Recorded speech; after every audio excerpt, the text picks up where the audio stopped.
সুব্রত ঘোষ। আজ আমি চলে এসেছি উলা মিত্র মুস্তাফি জমিদার পরিবারে।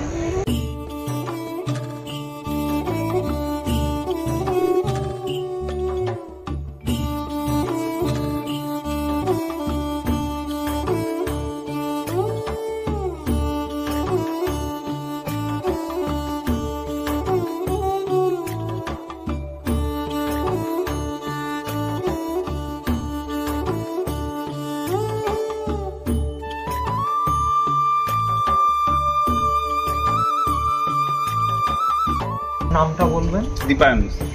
দীপায়ন মুস্তাফি। ওনারা কিন্তু বংশগত যে ট্র্যাডিশন বা ঐতিহ্য সেই অনুসারে টাইটেল কিন্তু এখনো মুস্তাফি রেখেছেন। হ্যাঁ, আর আপনাদের জমিদারদের যে বর্তমান প্রজন্ম কোন কোন পেশার সঙ্গে যুক্ত বলবেন? দেখুন, একটা অংশ ব্যবসার সঙ্গে যুক্ত আছেন এবং কিছু অংশ বেশিরভাগটা সরকারি চাকরিতে আছেন, এক অংশ দেশের বাইরে আছেন। এবং আমি কিছুটা জানতে পেরেছি, মানে এককালে শুনতে পেরেছিলাম মিশেল ওবামা, বারাক ওবামার স্ত্রীর যিনি ফার্স্ট সেক্রেটারি ছিলেন, মানে প্রথম সেক্রেটারি ছিলেন, তিনি একজন মুস্তাফি ছিলেন, আমাদের ফ্যামিলিরই মেয়ে ছিলেন, এখানকার নন।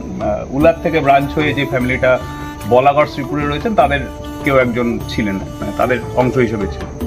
তো এইরকম সারা আপনি এখন এই মুহূর্তে যদি বলতে চান সারা পৃথিবীতে ছড়িয়ে আছে।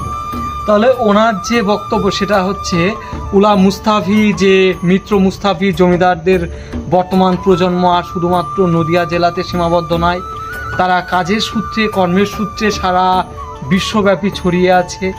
বারাক হোসেন ওবামার যে স্ত্রী মিশেল ওবামারও সেক্রেটারি ছিলেন, ওনাদের বংশেরই এক কন্যা।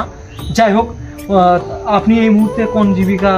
আমি সফটওয়্যার ডেভেলপমেন্টে কাজ করি। তাহলে কালের পরিবর্তনের সঙ্গে সঙ্গে মিত্র মুস্তাফি যে বর্তমান প্রজন্ম তারাও আধুনিক পেশাকে গ্রহণ করেছেন, কিন্তু ওনাদের যে মুস্তাফি টাইটেল সেটা আজও তাদের বংশ পরম্পরা ঐতিহ্য কালের বুকে টিকিয়ে রেখেছে।